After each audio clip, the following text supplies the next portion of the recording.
Bienvenidos. Hoy vamos a analizar un método que la verdad parece sacado de la ciencia ficción para fabricar materiales casi indestructibles.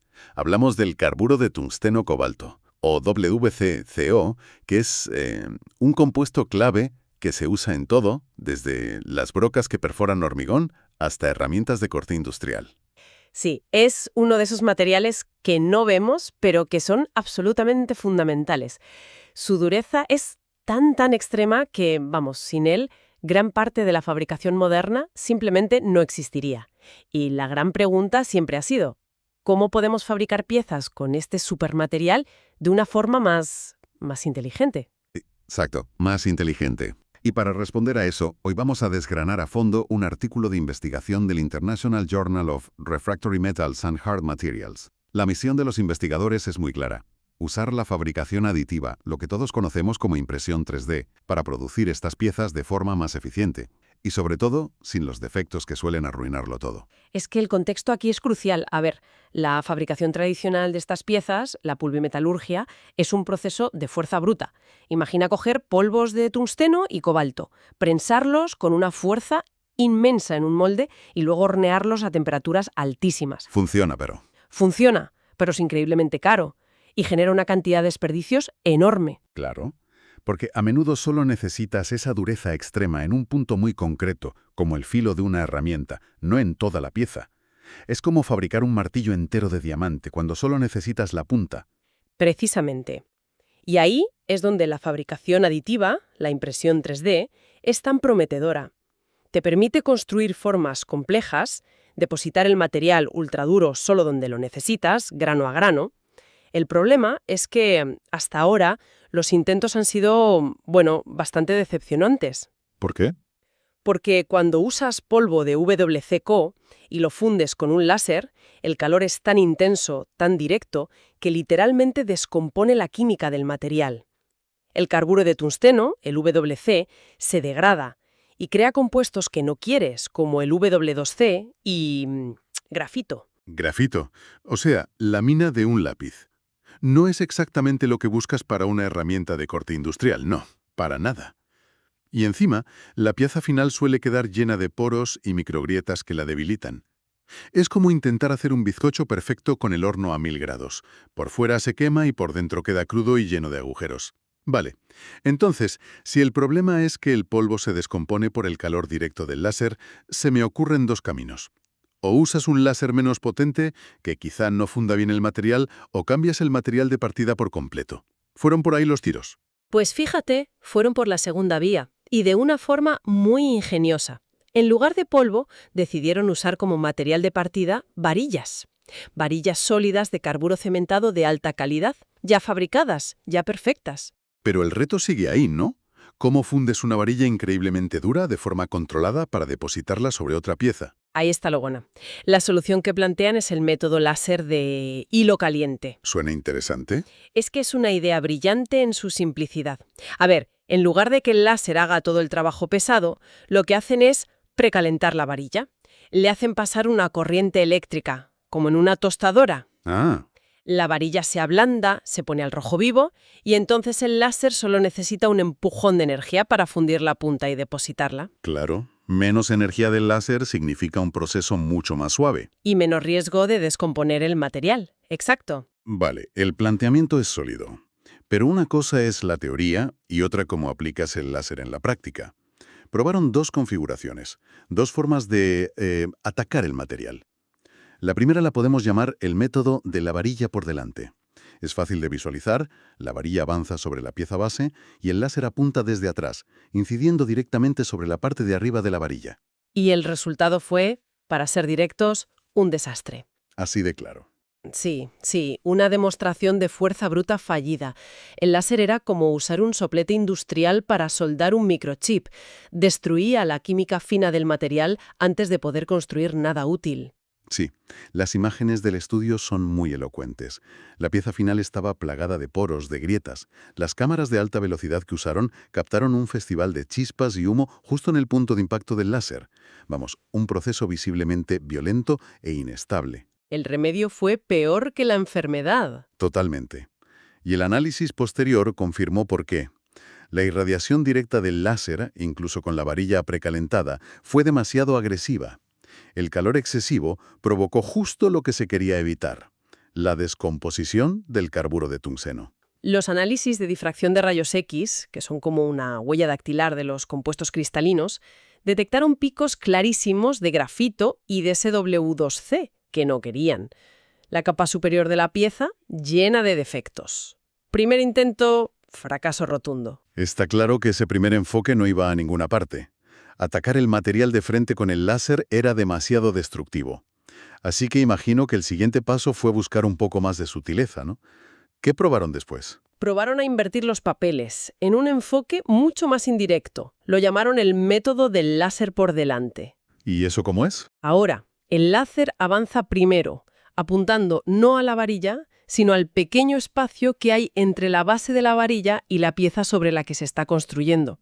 La idea es calentar el suelo y que ese calor, por conducción, funda la punta de la varilla de una forma mucho más suave. Ah, es un enfoque mucho más elegante. No atacas el carburo directamente, sino que dejas que el calor haga el trabajo por ti. Pero, por lo que veo en las notas, a simple vista los resultados no parecían mejores. Al contrario, parecían peores. La pieza tenía un aspecto superficial inestable, con grietas. Y lo más desconcertante es que se generaron todavía más chispas y humo que con el método anterior, lo que hacía pensar que el proceso era aún más caótico. Un momento. ¿Me estás diciendo que por fuera el proceso era un caos de chispas y humo, peor que el primero, pero por dentro la pieza era casi perfecta? Suena totalmente contraintuitivo. Esa es la gran sorpresa del estudio. Y aquí es donde la cosa se pone realmente interesante. Cuando analizaron un corte transversal de la pieza, la microestructura era excelente. Excelente. Sí, prácticamente no había poros ni grietas internas y, lo más importante, ni rastro de descomposición del carburo de tungsteno. A nivel estructural era un éxito rotundo. El cauce exterior era superficial, el núcleo de la pieza era sólido. Parecía un éxito entonces, pero había un pero. Siempre hay un pero. Había un problema oculto y era grave. Gravísimo. Habían solucionado un problema para crear otro. La dureza de la pieza, su razón de ser, se había desplomado. ¿Cuánto? Los valores cayeron a unos 1000 HV en la escala Vickers. Para que nos hagamos una idea, el acero inoxidable de un cuchillo de cocina ronda los 600 HV. Este material debería superar los 1400 HV. Vaya. Habían conseguido una buena estructura, pero habían perdido la propiedad fundamental del material. ¿Y qué demonios había pasado? ¿A dónde se fue toda esa dureza? El análisis químico reveló la doble causa del desastre. Primero, el material base sobre el que construían era una plancha de acero. Al apuntar el láser ahí, el acero se fundía y sus componentes, principalmente el hierro, se infiltraban en la pieza de carburo. ¿La contaminaban? La contaminaban y la debilitaban, como si fuera un veneno. Segundo, y quizás más importante, el cobalto, que actúa como el cemento que une los granos de carburo de tungsteno, había migrado masivamente hacia la parte superior de la pieza. Su concentración pasó del 16% original a casi el 30%. ¿Y por qué migra el cobalto? ¿Qué lo empuja a moverse? O LPM. Se produce por las grandes diferencias de temperatura dentro de la pieza. La zona inferior, en contacto con la base de acero fría, está relativamente más fría, mientras que la zona superior, donde se deposita el nuevo material, está mucho más caliente. ¿Y esa diferencia de temperatura? Genera un gradiente en la tensión superficial del cobalto líquido, que actúa como una fuerza invisible que lo succiona hacia las zonas más calientes. Y claro, más cobalto significa mucha menos dureza, porque es un metal relativamente blando en comparación con el carburo de tungsteno. De acuerdo. El dilema es tremendo. Tenían un método, el de la varilla por delante, que freía el material, y otro, el del láser por delante, que lo construía bien, pero lo contaminaba con hierro y le robaba la dureza al desplazar todo el cobalto. Parecía un callejón sin salida. La pregunta era exactamente esa: ¿cómo conseguir la microestructura perfecta del segundo método, pero sin la contaminación y sin esa migración de cobalto que lo arruinaba todo? Y aquí es donde llega la solución, de verdad, y es de una elegancia tremenda. Propusieron crear una capa de barrera. Exacto. Primero depositaron una capa intermedia de una aleación a base de níquel sobre la plancha de acero. y solo después fabricaron la pieza de WCO encima de esta nueva capa de níquel, usando el método que mejor había funcionado estructuralmente, el del láser por delante. Y esto nos deja una lección de ingeniería realmente potente. A veces, para unir dos materiales incompatibles, la solución no es forzar la unión, sino introducir un traductor, un intermediario que hable el idioma de ambos. Aquí, el níquel fue el diplomático perfecto entre el acero y el carburo de tungsteno. El resultado, imagino, fue... Espectacular. ¿En qué sentido? ¿Qué vieron durante el proceso? Lo primero que notaron es que el proceso se volvió increíblemente estable y silencioso. Las cámaras de alta velocidad no captaron ni chispas ni humos. Era la calma total. Qué curioso. La capa de níquel fundida creaba un baño de metal líquido, un baño caliente, que transfería el calor del láser a la varilla de carburo de forma suave, homogénea y controlada. Es como el papel de horno en repostería, evita que la masa se pegue a la bandeja caliente y se queme, y asegura que el calor se distribuya de forma uniforme. Exacto. Aquí el níquel evitó que el pastel de carburo se quemara con el hierro. Una analogía perfecta. ¿Y la prueba de fuego? ¿Qué reveló el análisis de la pieza final? Un éxito en toda regla. La estructura era sólida, sin defectos, sin descomposición del carburo, y lo más importante, sin rastro de contaminación por hierro. La capa de níquel había actuado como un escudo perfecto, y además había estabilizado la temperatura, evitando esa migración masiva de cobalto. ¿Y la dureza se recuperó? Totalmente. Las mediciones arrojaron valores superiores a 1400 HV, prácticamente idénticos a los de la varilla de partida. Increíble. Y otro detalle clave. El tamaño de los granos de carburo de tungsteno se mantuvo muy fino, casi como el original. Esto es fundamental, porque si los granos crecen por el exceso de calor, la dureza también disminuye. En esencia, lograron el santo grial. Fabricar una pieza de carburo de tungsteno por impresión 3D con la misma calidad y propiedades que una tradicional. Parece la solución perfecta. Pero el estudio revela un último detalle. Una pequeña imperfección que al principio les debió de desconcertar, pero que les enseñó una última lección crucial. Así es. Se dieron cuenta de que había una sutil diferencia entre el inicio y el resto del proceso. Justo al principio del cordón de material que estaban depositando, aparecía una diminuta grieta. Pero a medida que la máquina avanzaba unos milímetros, la grieta desaparecía y el resto de la pieza era perfecta. Esto plantea una pregunta fascinante. ¿Por qué el proceso fallaba al principio y luego se arreglaba solo? ¿La máquina hacía exactamente lo mismo? Pues la respuesta estaba en un detalle increíblemente sutil: cómo se estaba fundiendo el cobalto. Utilizando una técnica de análisis muy avanzada, la EBSD, que permite mapear la estructura cristalina de los materiales a nivel microscópico, descubrieron algo asombroso. A ver. Al inicio del proceso, cuando todo el sistema está frío, el calor aportado no era suficiente para fundir el cobalto por completo. Estaba en un estado pastoso, de fusión parcial. Al solidificar desde ese estado semilíquido, se generaban tensiones internas que provocaban esa pequeña grieta. ¿Y entonces por qué desaparecía la grieta? A medida que el proceso avanzaba, el calor residual se iba acumulando en la capa de níquel y en la pieza base. El sistema entraba en calor, por así decirlo. Este ligero aumento de la temperatura general era suficiente para que, ahora sí, el cobalto en la zona de trabajo se fundiera completamente. Totalmente líquido. Eso es. Y al solidificar desde un estado totalmente líquido, el cobalto podía cristalizar de una forma relajada, sin tensiones, y la grieta ya no aparecía. Me parece fascinante. O sea que el éxito o fracaso de una pieza que podría perforar acero depende de que un puñado de átomos de cobalto al principio del proceso estén en estado líquido en vez de pastoso. La diferencia es minúscula, pero el resultado es un mundo.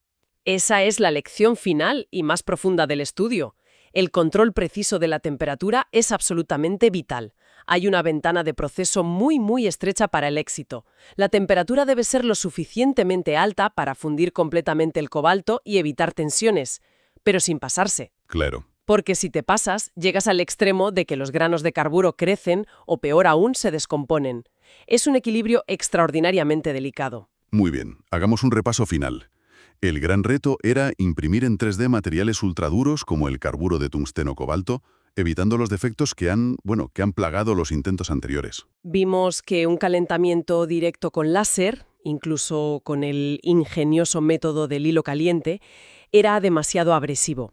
Descomponía el material, creando una pieza frágil y porosa. Un segundo método, mucho más indirecto y sutil, solucionaba el problema estructural, pero creaba dos nuevos. Contaminaba la pieza con hierro de la base y provocaba una migración masiva de cobalto que destruía la dureza. Y la solución final, la más elegante, fue usar esa capa intermedia de níquel. Actuó como un diplomático, un escudo protector y un distribuidor de calor, todo en uno. Resolvió todos los problemas a la vez. El resultado final, una pieza impresa en 3D con la misma microestructura y la misma dureza que una pieza fabricada de forma tradicional, pero con toda la flexibilidad y el ahorro de material que ofrece la fabricación aditiva. Exacto. Lo que demuestra este estudio es una vía muy prometedora, una receta viable para la fabricación aditiva de piezas de altísimo rendimiento. Abre la puerta a nuevos diseños más eficientes, a reparar herramientas caras en lugar de desecharlas, y a un ahorro de costes muy significativo en la industria. Las claves, como hemos visto, son el calentamiento indirecto y el aislamiento. El aislamiento de la pieza respecto al material base, justo. Y como siempre, terminamos con una idea para reflexionar. Este trabajo se centró en fabricar un único cordón de material, una sola línea. Ahora que han demostrado un método exitoso para una sola capa, ¿qué nuevas posibilidades y desafíos surgen al intentar construir objetos tridimensionales complejos y de varias capas? Claro. ¿Cómo se gestionarían la acumulación de calor y las tensiones internas al construir en vertical? Y se podrían incluso personalizar las propiedades del material capa a capa, por ejemplo creando una herramienta con un núcleo más tenaz y un filo exterior de dureza extrema. La puerta a los materiales con propiedades a la carta parece un poco más cerca.